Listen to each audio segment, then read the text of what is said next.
سلام بینندگان عزیز، برنامه لحظه حقیقت خدمت شماست.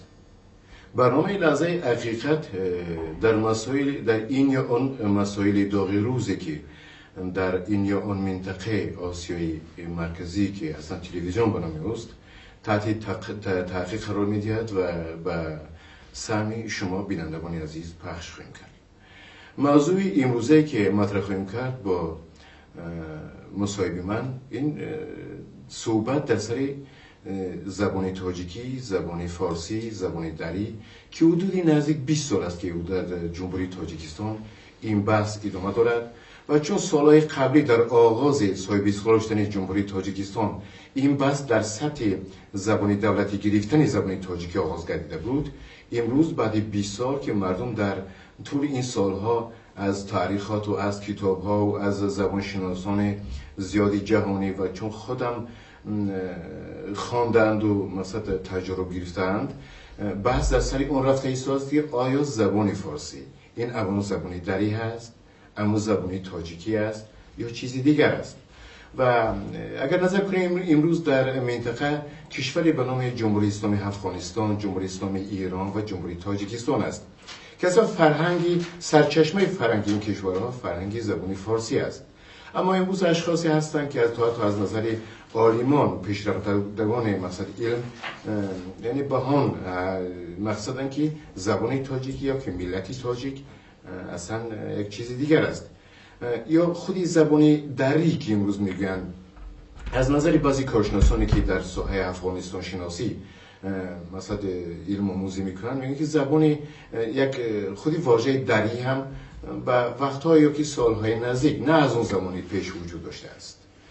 از این خاطر امروز ما صحبتی داریم در این مسائل با استاد امید جهانی، زبان با گفته خودش که زبان دوست، زبان شناس که اصلا هم مقاله‌های زیاد هم در فیسبوک هم در صحبت‌های زیادی در این مسائل میکنن و بحث‌های زیادی میکنن. امروز مهمانی برنامه ماست. سلام دوست عزیز. درود بر شما و بینندگان ارجمند شما.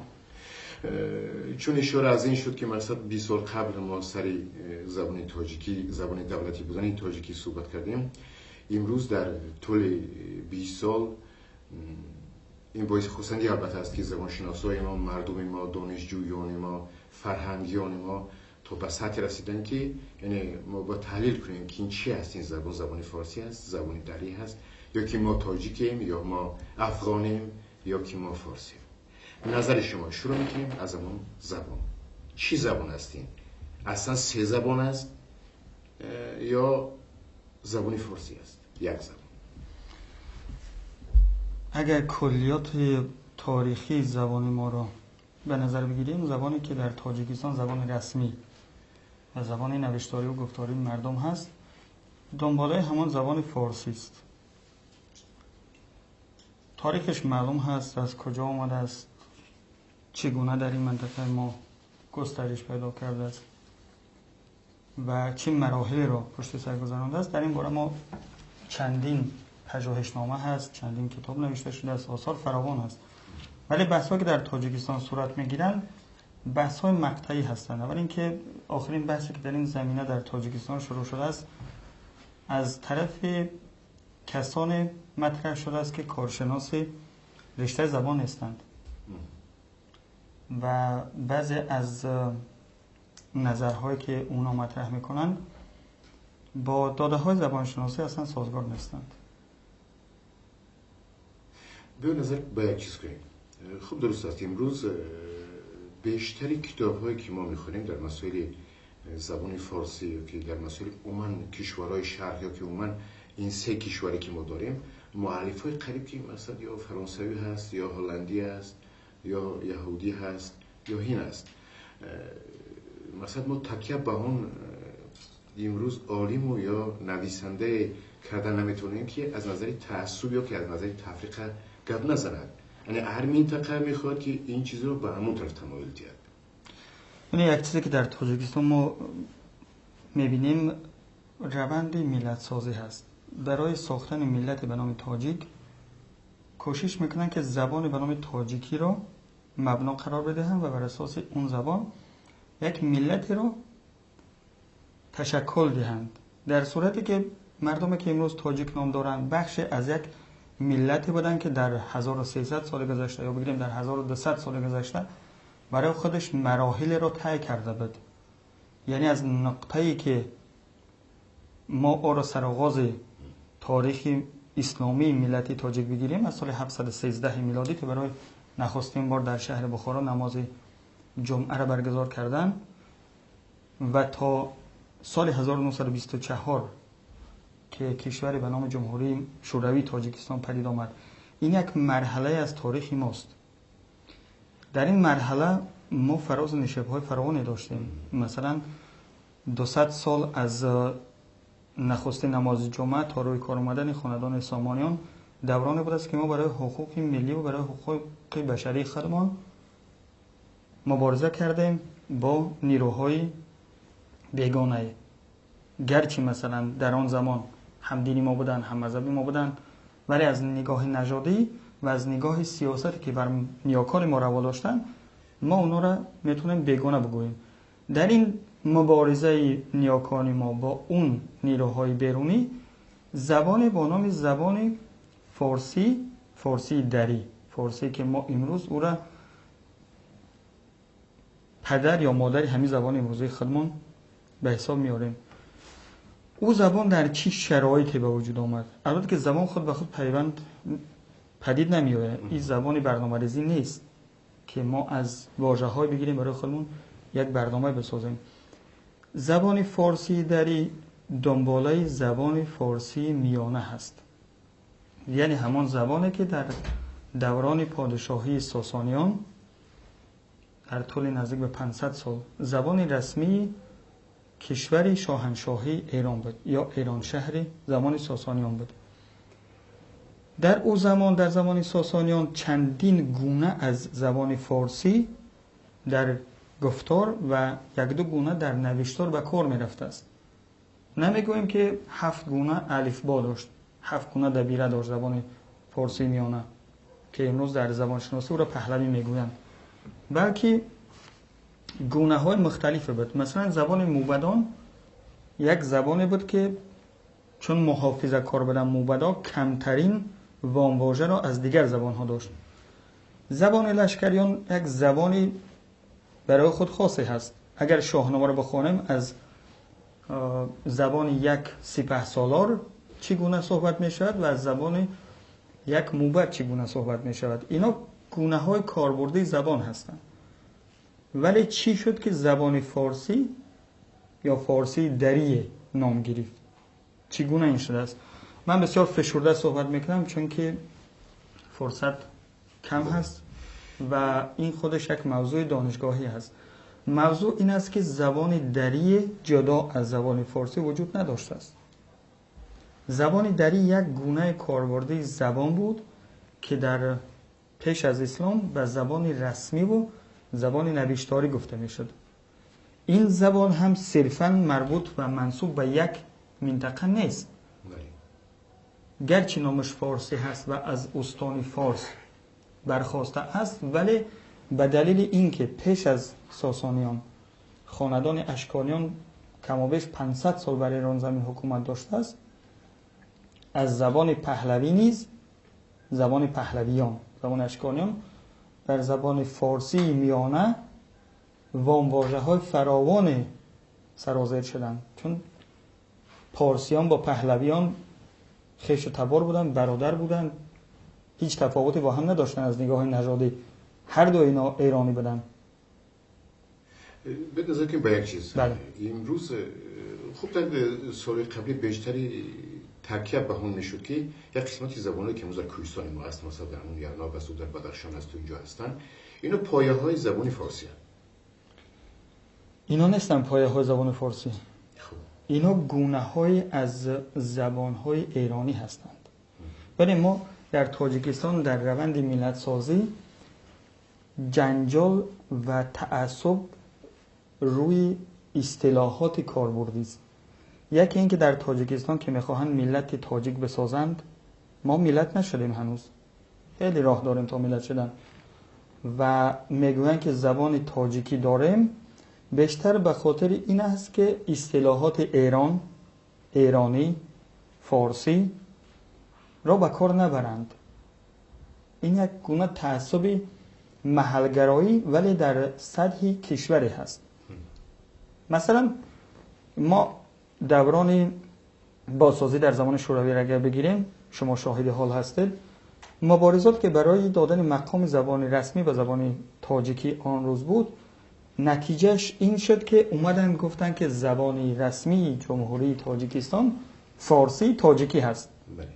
یعنی آمدن قانونا زبان ما را فارسی نام کردن، همون زبانی که تا سال 1924 یا 29 همیشه بوده است و همیشه هم ما و پدران و بابایان ما زبان خود را فارسی می نامیدن. میریم یک طرف. امروز در تاجیکستان من نظر در اون نیست که مثلا میان کدام به نظر گرفتن لازم است این چیزه که در میان کیا این بحث رفته است. پس اگر شما اشاره بون میگید که امروز ما تا سطح ملت نرسیده باشیم، پس اشاره بون که پس امروز مردم افغانی که اونجا هستن اونا در کدام سطح هستن، یا که اونا سطح ملت یا ملت افغان اینا کی هستن؟ یعنی کشورهای تاجیکستان، افغانستان و دیگر استان‌هایی که در منطقه آسیا مرکزی وجود دارند کشورهای ساخته‌ای هستند. اینها کشورهایی نیستند که بر راه و روند طبیعی پدید آمده باشند. کشور طبیعی مثلا روسیه هست. کشوری که بر راه طبیعی پدید آمده است کشور چین هست، ایران هست، یونان هست. گرچه یونان هم تیکه از یونان باستان هست. انگلستان، فرانسه، آلمان، اسپانیا، امریکا، اینا کشورهایی هستند که در روند تکامل تاریخ پدید آمدن. تاجیکستان ما چیست؟ مگر تاجیکستان امروزی ما تمام سرزمین های تاجیک در بر میگیرن؟ نه. خب یک پس چیز دیگر، چون زبان است پس خودی ملت است، درست است؟ زبان با مردم زنده است و مردم با زبانشون زنده هستند. چون یک بزرگای قبلی که این خلابای زیاده در همون زمان ایجاد شوروی هم بزرگان بودن میگفتن که اگر خواهی که ملت از بین رود زبانش رو بردار، که زبان برداشت ملت از میان میرود. امروز بحث زیاد تا در میان دکتران و پروفسوران در تاجیکستان است، میان ژورنالیستان خیلی واضح هستند که مثلا ما ملتی تاجیک هستیم و زبان ما زبان تاجیکی است. چون اگر از گفت شما نظر کنیم که ما اصل ما زبان فارسی است که امروز فارس هستیم، پس آیا امروز در این منطقه دو ملت بودن میتونن؟ ببینید، اولین که ملتی به نام فارس هم وجود ندارد. ما باید هر اصطلاح را از دیدگاه علمی و کاربردی آن و کار بریم. فارس ها کی هستند؟ چند تعریف از واژه یا اصطلاح فارس داریم. اول اینکه فارس کسانی هستند که در استان فارس زندگی میکنند. دوم که فارس ها کسانی هستند که زبان اصلیشون، زبان مادریشون فارسی باشد. و سوم معناهای تاریخی اصطلاح فارس را باید در نظر بگیریم. از این دیدگاه تاریخی مردمی که امروز در تاجیکستان، ازبکستان، افغانستان تاجیک نامیده میشوند فارس نیستند. گرچه شاید در رگیان ها خون فارسی نیز جاری باشد، ولی ببینید فارس ها با دیگر قوم های ایرانی تبار همه ایرانی هستند. فارس ها نیز ایرانی هستند، کرد ها نیز ایرانی هستند، پشتون ها نیز ایرانی هستند. و چه عجب که خودی اصطلاح پارس، پهلو و پشتون از یک ریشه هستند. معنیشون یک است، یعنی پهلوان، یعنی فراخسینه، یعنی تهمتن. پارسی و پهلوی و پشتون. ولی ببینید زبان فارسی چی هست و زبان پشتو چی هست. زبان پشتون یک زبان شرقی ایرانی هست، از زبانهای ایرانی شرقی نزدیک و سغده و بلخی که دیگه وجود ندارن، و زبانهای پامیری. و زبان فارسی چیست؟ ما حتی زبان فارسی هم دو گونه زبان فارسی داریم. یکی گویش فارسی، این زبان فارسی که گویش مردم شیراز هست و گویش مردم شیراز یا مردم استان فارس با فارسی معیار بسیار تفاوت دارد.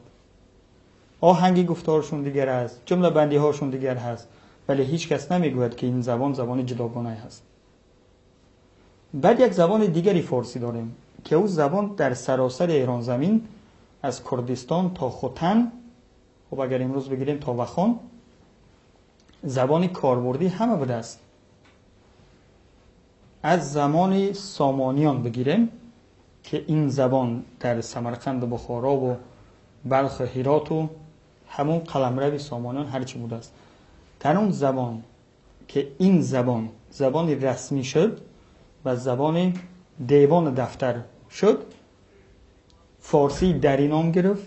چرا؟ چون که در پیشتر از آن هم در زمان ساسانیان نیز زبان دیوان و دفتر و آتشکده ها، یعنی زبان کشورداری، باز هم در این نامیده میشده است. حالا میگن زبان دربار بوده است. درست هم هست، دربار به معنای نهادهای کشورداری بوده است. چنانه که ما امروز میگیم زبان دولتی. دولت چیست؟ نهادهای کشورداری رو دولت میگویند.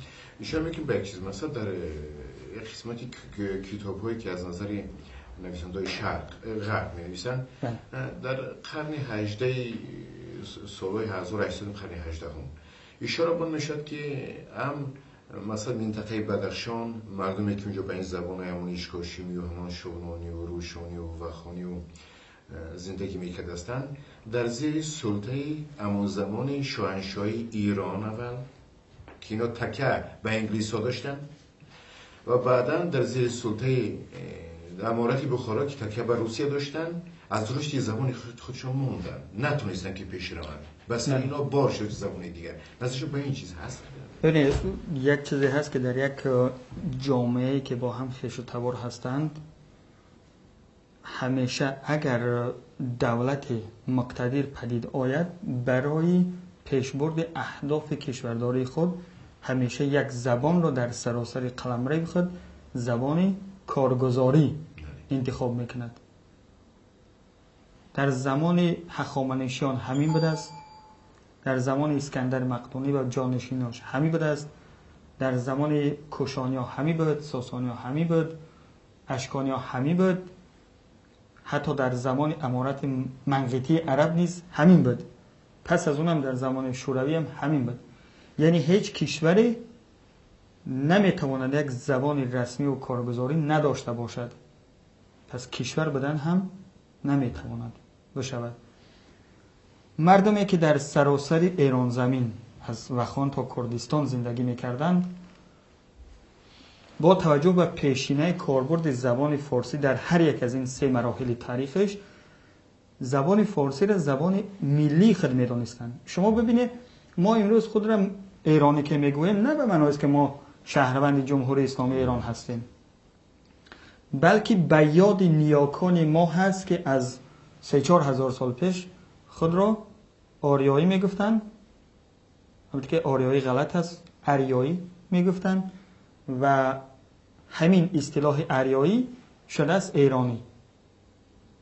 این کاربرد که ما خود را میگیم ایرانی یا ایرانی تبار یا ایرانی نژاد یا ایرانی زبان، برمیگردد به ایران باستان، به ایران زمین، نه به پادشاهی ساسانیان که رسما ایران شهر نامیده میشده است و نه به جمهوری اسلامی ایران که 36 سال بیش عمر ندارد، گرچه این کشور ادامه و دنباله وارث همان ایران تاریخی هست.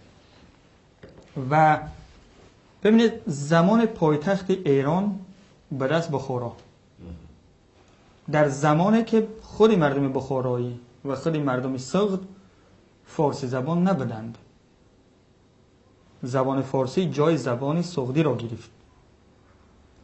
در یک زمان دیگر پایتخت ایران به دست شهر غزنی.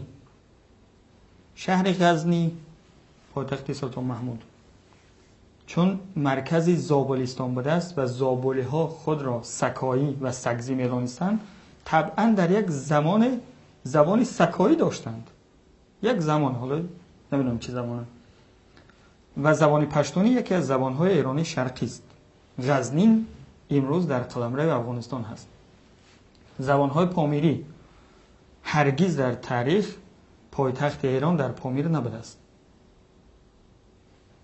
ولی فرهنگ ایرانی با هر نمودی که داشته است، فرهنگ زرتشتی بوده است یا فرهنگ اسلامی بوده است، همیشه این سرزمین را میپوشانده است، پوشش میداده است از این کران تا اون کران. ببینید در زمان ناصر خسرو که از بلخ میرود حج برمیگردد و داستانش طولانی است، میایه به یونگان، امروز در افغانستان است، ولی تمام مردمی پامیر خود را پیروی ناصر خسرو میدونند. آیا ناصر خسرو با پامیریا همزبان بود است؟ نه. ناصر خسرو فارسی زبان بود، ولی چون هم نژاد بودند، هم تبار بودند و تبعی یک کشور بودند، زبان فارسی در پامیر زبان مذهبی شد، زبان علم شد، زبان فرهنگ شد و هنوز هم هست. البته امروز خطری آن است که زبان روسی جای زبان فارسی را در پامیر بگیرد، این خطر هست. ولی ببینید از زمان ناصر خسرو تا زمان شوروی، مثلا تا دهه 70 میلادی، مردم زبان تاجیکی را در پامیر فارسی مینامید. فارسی خونه میگفتن. بله. بعد چی عجب که مردم در اون زمان، همین مردم پامیر زبان خود را تاجیک مینامیدند، ولی دروازی های همسایه خود را که فارسی زبان هستند میگفتند اینا فارسی وار هستند. ما تاجیکیم، اینا فارسی زبان هستند یا اینا فارس هستند. یعنی این مفاهیمی که امروز در تاجیکستان با هم خلط کردند، در هم آمیختند، هیچ کس نمی‌داند چی و چی هست، اینا کاربردهای تاریخی در این زمینه داشتند. ملت تاجیکی که ما ملت شوروی تاجیکی، ملت سوسیالیستی تاجیکی میگفتن، در زمان شوروی و در محدوده جمهوری شوروی سوسیالیستی تاجیکستان شکل میگرفت. چیکار کردن شوروی ها؟ یک اصطلاحی را که در زمانهای مختلف نام همه مردم ایرانی تبار بوده است آوردن و برای تاجیکان یا ایرانیان آسیای مرکزی نام کردن. گفتن همین شمایی که در این ور از رود هسته، این ور از آمودریا هسته، شما تاجیکه، او بقیه مثلا فارسن، چون که کشور شاهنشاهی پهلویان را یا قاجاریان را در اروپا فارس می نامند. این یک اشتباه تاریخی است. گرچه اروپایی ها از زمان جنگ های ایران و یونان از 2700 سال پیش این کشور را فارس می نامیدن، هرگز چنان نبرست که ایرانیان خود کشور خود را فارس بنامند، نبرست. خب بس به چیزی دیگری، امروز این بحث اصلا در جمهوری اسلامی افغانستان هم است، مثلا مسئله زبان یک بحث های سختی هستن که مثلا ملت افغان یا که ملت تاجیک نامیدن گروه، امروز بحث رفته هستن که مثلا امروز کسانی که سر قدرت هستن که باید یک ملت باشه، ملت افغان و اون خلقی که مردمی که اینجا به زبان تاجیکی یا که در یکی حرف میزنه که نه ما تاجیک هستیم. ببینید کشور افغانستان یک کشوری در واقع ناکامی هست، کشوری شکست خورده و ناکام، مثل تاجیکستان. واقعیت ها رو باید واقعا گفت. افغانستان کشور جنگ زده هست، 40 سال در آتش جنگ می سوزه، از نگاه اقتصادی کشور فلجی هست، ولی از آن جایی که قدرت همیشه در دست پشتون ها بوده است و آنها واقعا قومی توانمند هستند، میتونند سیاست خود را بر دیگران نیز بار کردن. خب تمام نهادهای کشورداری در افغانستان در دست آنها هستند. همین که اینها در سال 1964 اومدن رسما زبان فارسی را در کشور خود دری نامیدن و امروز هم پافشاری دارن که در یک زبان جدا از فارسی ایران هست، در واقع زورگویی و زوراوری پشتون ها بر تاجیک است. میریم طرف دیگر. در یک سفر خدمتی من در پاکستان بودم و یکون 10 روز 12 روز زبان تاجیک زبان فارسی و منم تاجیک کمش دیدم راست که تو خیلی شدم و وقتی در اکادمی علوم رفتم اکادمی علوم پاکستان من خواهش کردم از استاد که از کسی که با زبان فارسی با زبان تاجیک صحبت کنه. خب یک زنی اونجا پیدا شده بود که اون زن خودش هم زنی اردو بود، اردو زن بود و زبان فارسی می‌آموخت و صحبت کرد. ما خیلی خوشحال شدیم. بعد پرسیدیم که برای چی آخه در گذشته زبان فارسی در این منطقه یک زبان فراگیر بود و چند نفری خیلی کهنسالی که اونجا بودن گفت بله در این حدودها کسانی که زبان فارسی صحبت با زبان فارسی صحبت میکردن یک گویا که طبقه اریستوکرات اینجا محسوب میافت، یک مردم دانای، مردم صاحب فهمیش و صاحب علم و دانش، صاحب پول و مال تا بودند و چون گفت پا گذاشتن سیاست بریتانیا کبیر همون زمان اونجا زبان فارسی مفریخش گم کرد، اینجا زبان انگلیسی سر قدرت آمد تا زبان اردوگی که زبان مادری این مردم است زبان دوم یا که اصلا اونجا در سطح دولتی هم نمیسته. پس سوال اینجا میشد آقای که آیا برای به هم اومدن یا که برای از اون آبی صاف برآوردن یا که از اون آبی افلاسی که مسلمان ریخت دادن فشارهای هستن مشکلاتی که امروز در نیاز ایستا است برای تفریق و جدا اندازی این مشکلات ما خودمون میسازیم، پاکستان رو بگذاریم به کنار، چون کشوری است که برای خود سرنوشت دیگری دارد. 142-145 میلیون جمعیت دارد که بیشتر از جمعیت ایران است. دیگر خوابی فارسی زبان بودن پاکستان رو نمیشودم دید. اون به کنار، ما 3 کشور فارسی زبان داریم: ایران، افغانستان و تاجیکستان و در کنارشون ازبکستان هم نباید از این دید ساقط کرد. بله جداش نباید کرد، چون که ازبکستان با همه اون کارهایی که دولت ازبکستان میکنه بازم یک کشوری تاجیکی هست یا کشوری ایرانی تبار، ایرانی فرهنگی هست. بیشتر ازبک‌ها خود تاجیک‌های دیروزه هستن. پس ما 4 تا کشور داریم که زبان فارسی در اونجا رسمی است و اینکه زبان گفتاری بیشتر مردم هست.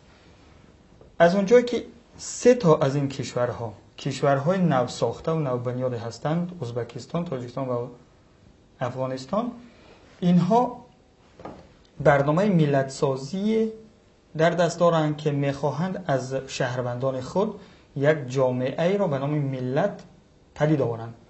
البته که در این بین از این 3 تا کشور افغانستان با یک سیاست نیرومندتر از زورگویی استفاده میکند، ازبکستان نیز با زورگویی ملت پدید آورده است به نام ازبک و زبان فارسی در ازبکستان نزدیک به نابودی هست. دیگه ما هم کاری نمیتونیم بکنیم در این زمینه. میماند تاجیکستان. خب ما بیشتر روی تاجیکستان کار بکنیم. در تاجیکستان چی کارهای میشود؟ چنان که من میبینم از دستاوردهای مبارزات دوران بازسازی امروز اثری نمانده است. یعنی بعد از سال 1994 که زبان ما را دوباره تاجیکی نامیدن، آن کمتر دستاوردهایی که در همون یک چند سال پیش از جنگ داشتیم آن نیز از دست رفت. در زمان پیش از جنگ تاجیکستان روزنامه ها و رسانه ها بیشتر گرایش به زبانی سفته و شیوایی داشتند. یعنی هر اصطلاح ها، هر واژه‌ای که فارسی بود، زیباتر بود و پیشینه‌ای در زبان ما داشت، یا از ایران یا از افغانستان می‌گرفتند و به کار می‌بردند. ببینید تا 29 سال پیش در تاجیکستان کم کسی میگفت جمهوری، همه میگفتن ریسپوبلیکا.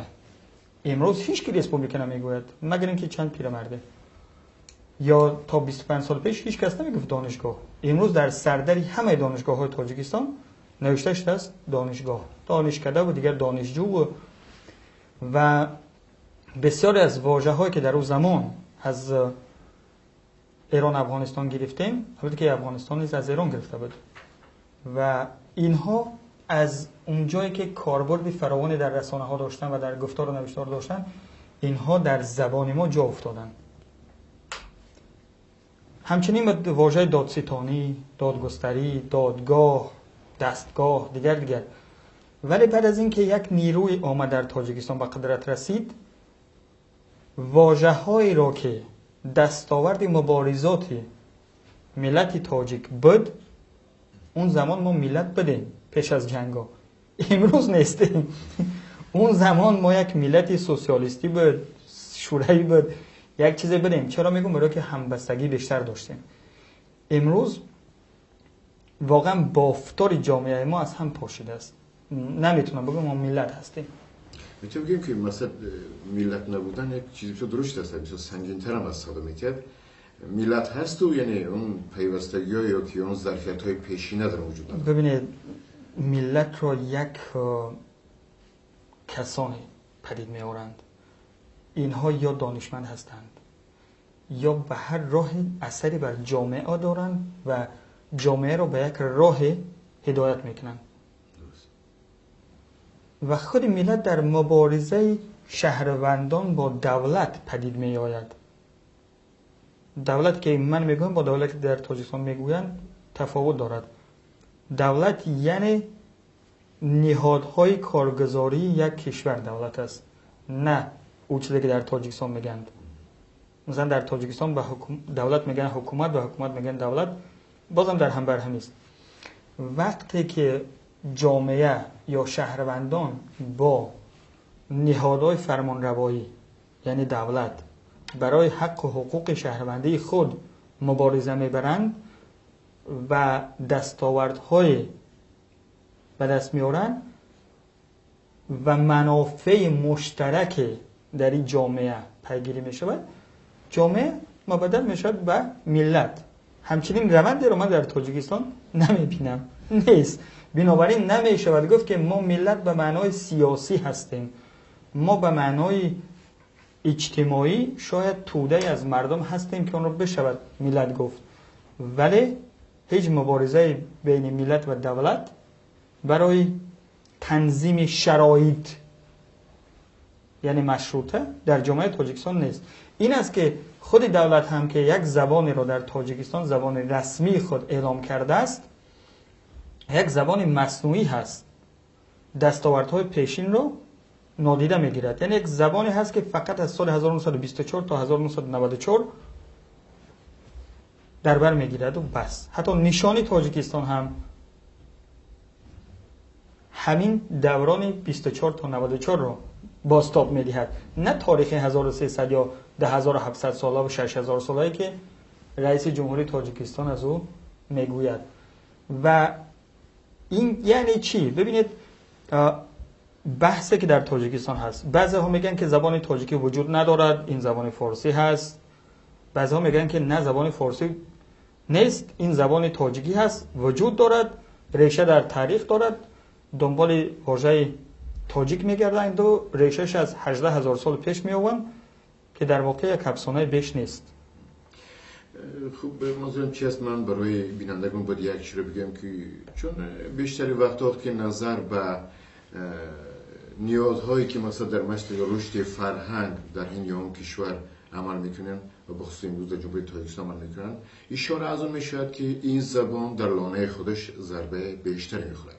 چون به این مصاحبه اشاره کردن، به نظر کنیم به اون کشورهایی که امروز ایجادهای زیادی رو در جهان تشکیل کردن، ایجادی اروپا یا که قسمتی سازمان‌هایی که چند کشورها به هم میان، سازمانی همون شاس و سازمانی همون بریکس و یا کشورهایی که امروز تا به حیث یک سیاست‌های بزرگ چند کشور یک جامعه رو تشکیل کردن. اما از چی باشد که کشوری مثل سازمان همکاری اروپا، کشوری هستند که زبانن، فرهنگ از هم دیگر خیلی دور هستند، کشوری که اصلا قلبا به هم دیگر اونقدر دوستی ندارن، صاحب یک اتحادی بزرگ، صاحب مثلا حدودهای باز دارن، چون که با یک ویزا گرفتن میتونی 6-7 کشور اروپا رو مثلا سعی کنیم صحبت کنیم. اما 3 کشوری که در گذشته دور هم باشد یک کشوری بزرگ بودن، یک دولت صاحب فرهنگ و تمدن بزرگ بودن، خود این امپرای کروش کبیر از اون زمانهای دور اگر صحبت کنیم، امروز کشور تاجیکستان و افغانستان و ایران حتی نزدیکترین دوستی رو، نزدیکترین پیوستگی رو میان هم ندارن. آیا فشار داخلی است یا که نادانی درونی؟ بازم برمیگرده با همون روندهای ملت سازی در دو کشور تاجیکستان و افغانستان. اشاره به چی است؟ اشاره به هر سه کشور خلق نظری یا اشاره به یک از این؟ ببینید نظر اینجوری است که گویا که تاجیکستان و افغانستان بخش‌های از ایران بدند و جدا شدند و ایران می‌خواهد اینا رو دوباره برگرداند و در تاجیکستان و افغانستان می‌خواهند که برای خود کشوری بسازند. ببینید تاریخ یک چیزی هست که باید منصفانه به اون نظر کرد. از دیدگاه جغرافیایی افغانستان و تاجیکستان و ازبکستان و ترکمنستان و ایران و دیگر کشورهای دور برشون سرزمین مردم ایرانی تبار هست. بله، ایران زمین. ما این اصطلاح رو برای به کار میبریم که باری سیاسی ندارد. ایران زمین یعنی سرزمین ایرانیان، هر کی هست به هر زبانی که سخن میگه مهم نیست. و ما این سرزمین رو از کناره های رود دجله و فرات، یعنی از میان رودان تا کناره های رود سیردریا میگیریم، از کوههای پامیر تا کوههای کردستان میگیریم. این سرزمینی هست که مردمی ایرانی تبار در آن زندگی میکند. روندهای همگرایی بین مردم وجود دارد. بله، یعنی ما چون همزبان هستیم، هر از گاهی با یک ایرانی یا افغانستانی جای اگر همدیگر رو ببینیم زود با هم انس میگیریم برای که همزبان هستیم. ولی بین کشورها رقابت‌های وجود دارد، یعنی سیاست‌های هست. یکی میخواهد یک سیاست دنبال گیرد، دیگر را، و خود کشورها هستن که با هم کمتر گرایش دارن. این در راستش بگویم فراتر از موضوع صحبت ماست. این بشد موضوع. آیا در این سه کشور کسی اشاره برادر بزرگ بودن را که در اینجا داره؟ برادر بزرگ بودن را ببینید، بزرگی میگن بزرگی به عقل است نه به سال. خب در شرایطی که تاجیکستان و افغانستان دو کشوری ناکام و کمبخت هستند و ایران با وجود همه فشارهایی که برای آورده می شود کشوری پیشرفته هست، مگر خود به خود معلوم نیست که کی از کی باید چیزی بگیرد؟ چرا تاجیکان بدون برکش، بدون هیچ فکر از روسا میگیرن هرچی بگیرند، از نمیدونم اروپایی میگیرن هرچی بگیرن، لباس هست، نمیدونم پوشاک هست، خوراک هست، ولی از ایرانی نمیگیرن؟ مگر تمام این 80 چند میلیون مردم ایران آخوند و ملاست که بیاد در تاجیکستان مذهبی تشیع رو گسترش بدهد چنان که برخی فکر میکنن؟ اصلا همچین خبری نیست. خبری نیست از این حرفا. ببینید بحث این است که ما کشورهای ناکامی هستند، تاجیکستان و افغانستان. من با افغانستان هم چندان کاری ندارم. افغانستان یک کشور جدایی هست، برای خود شهروندان دارد، دلسوزان دارد. من چون شهروندی تاجیکستان هستم بیشتر از دیدی تاجیکان به این موضوع نگاه میکنم. و در موضوع زبان ببینید، آن چیزی که من در جامعه تاجیکستان میبینم از رسانه ها بگیریم تا دانشنامه ها و تا کتاب های درسی و دیگر زبانی که در کشور تاجیکستان امروز رواج دارد، من نامی برای او گذاشتم که واقعا زننده هست ولی چاره نداریم. زبان روزبکی. من برای این اصطلاح بسیار هم سرزنش شنیدم و نکوهش کردند، سنگم زدند، دیگر هم گفتند، ولی زبانی که در تاجیکستان امروز زبان معیار هست آمیخته از زبان روسی، ازبکی و تاجیکی است. من مثال میارم. ببینید ما یک اصطلاح بسیار خوبی داریم در زبان فارسی به نام شهرداری. در شاهنامه هم یافت می شود فکر کنم اگر بکنم. اصطلاح تاریخی هست. شهرداری یعنی نظامی که بر یک شهر حکومت میکند. همه یک اصطلاح را در تاجیکستان چی میگویند؟ مقامات محلی، اجرایی، دولتی، شهری، مثلا دوشنبه. مگر این زبان است؟ مگر زبان است؟ مقامات اجرایی دولتی محلی شهر دوشنبه 6 کلمه پشت سر هم هشدار به قطار برای بیان یک مفهوم که ساده و روان میشود گفت شهرداری. این یک. از نهادهای دیگر بگیریم. نام تمامی وزارت‌های تاجیکستان ترجمه از روسی است. اون نام اول به روسی فکر میکنن، بعد به تاجیکی ترجمهش میکنن. بعد میشد یک چیزی مثلا قیزق و گفتی مردم. خب معلوم نیست چی زبان است. وزارت مهنت. مهنت در زبان فارسی به معنای رنج، عذاب، مشقت است، نه به معنای کار. این از کجا آوردن؟ خب ریشه در دوران شوروی دارد. یا بگیریم اصطلاحات پروکوراتورا. خب من هر گاهی که اصطلاح پروکورور گنرالی میشنوم خیال میکنم که گنرالی نام آدم است، مثل شیرالی، مثل نمیدونم سنگالی، تبرالی. خب گنرالی چی؟ یعنی شما دو تا واژه روسی اروپایی را در کنار هم بگذاره، یک ای بچسبانه میشه زبان تاجیکی. مگر همین زبان تاجیکی؟ بله، زبان تاجیکی همین است. زبان تاجیکی همین است. این زبان فارسی نیست. کجا پروکوراتور گنرال تاجیکی است؟ فارسی.